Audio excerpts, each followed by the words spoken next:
ओम गुरुवे नमः। विष्णु भगवान की जय।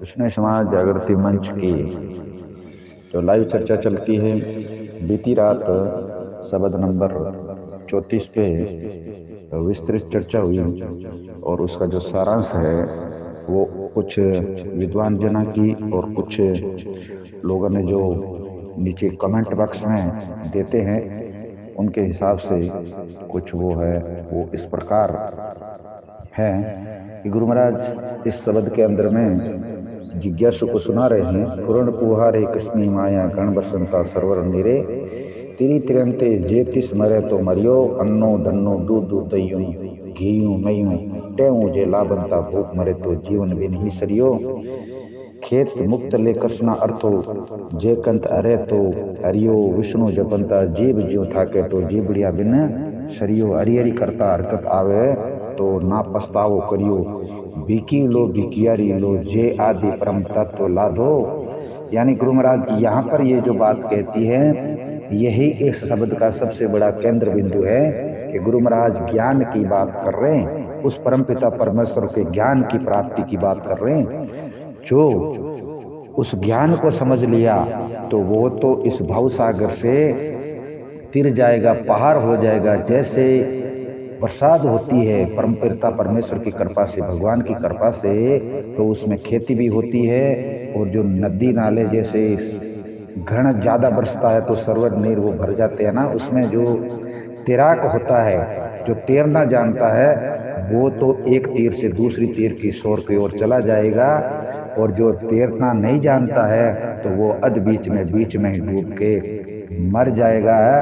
यहाँ पर ये गुरु महाराज बात कह रहे हैं। और दूसरी बात ये है कि अन्नो धन्नो दूधो दहियो मियो टेऊ जे लाभता भूख मरे तो जीवन भी नहीं सरियो। यानी सारी चीजें पौष्टिक चीजें होने के बाद में भी अगर उसका लाभ प्राप्त नहीं करता है तो वो अगर अनगल किसी भी चीज में फंसकर वह वही बात हो रही है कि वो अपने जीवन को नष्ट करता है।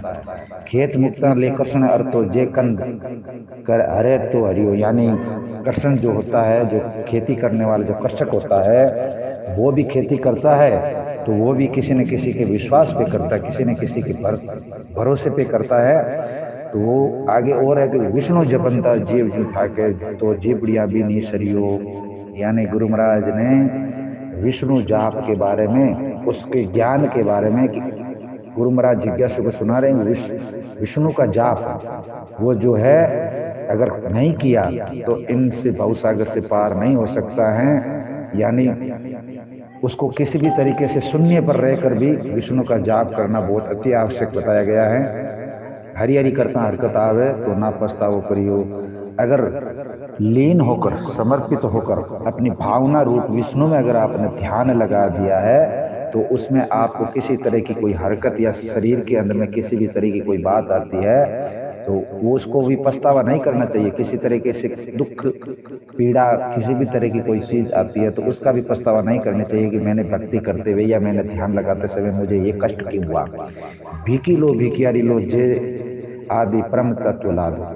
यानी ज्ञान के लिए आप एक ज्ञान को भीख समझिए कि आप मांग लीजिए। अपने पास में ज्ञान अज्ञान है परमात्मा के प्रति, पता नहीं है अपने को, तो कहीं से अगर कुछ मिलता है तो वो भीख के समान है, उसको मांग कर लेने में भी कोई ऐसी वैसी बात नहीं है। ये परम तत्व है, इसको खोजना है, इसको ला दो। मतलब कहीं मिलता है तो ये भीख समझकर ही, इसमें कोई बुरी जैसी कोई बात नहीं। जाके बाद बिरामी 1200 ताने कौन कैसी साल या साधु। यहाँ पे कहीं लोग इसको साधु साधु बता कर बात को संबोधित करते हैं, जबकि यहाँ पे जो शब्दवाणी के अंदर में है साहलिया साधु। साधु का मतलब होता है किसी चीज को साधना। आप परम पिता परमेश्वर की ओर उसको साध सकते हो, जैसे कि ज्ञान से उस चीज को भेद सकते हैं। बाकी अज्ञानता में तो बीच में डूबने की, और जीव होते हुए भी अगर अपने को गुरु महाराज को नहीं साधा, विष्णु को नहीं साधा, तो वो लोग वाद विवाद के ही माया जाल में फंसना। जो वाद विवाद है वो एक परमपिता परमेश्वर की तरफ अगर उसको किया जाए वो तो वाद विवाद अच्छा है, वो निशाना साध सकते हैं परमात्मा की प्राप्ति के लिए, उसका भेद करने के लिए। अनर्गल कोई वाद विवाद करते हैं तो ऐसे लोग तो न जाने इस संसार में कितने होंगे। गुरु महाराज ने यहाँ पे ये बातें इस शब्द के अंदर में बहुत अच्छे से सुनाई और सभी लोगों ने ध्यान पूर्वक सुनी, समझी और नियमित चर्चा चलती है। आज जो चर्चा होगी वो होगी गुरु महाराज के 35वें नंबर शब्द पर। आप सभी इस मंच के साथ में जुड़िएगा और इस ज्ञान चर्चा का लाभ अर्जित करिएगा।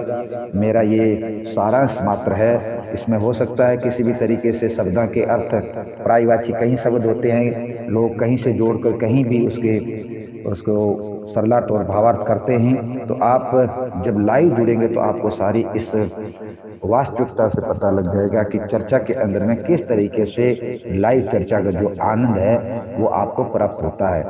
ये आपके लिए मुख्य रूप से उन लोगों के लिए है जो अभी तक नहीं जुड़े हैं। मेरा उनसे निवेदन है कि आप एक बार लाइव चर्चा में आकर अपना विद्वंता, अपना ज्ञान वहां पर बांटिए। ये भी एक प्रसाद है और अपने ज्ञान को समाज के अंदर में लगाइए। हो सकता है किसी का आपके तुच्छ ज्ञान से किसी का भला हो जाए। ये एक परोपकारी कार्य है। धन्यवाद। जय गुरु जम्बेश्वर भगवान। ओम विष्णु शरणम।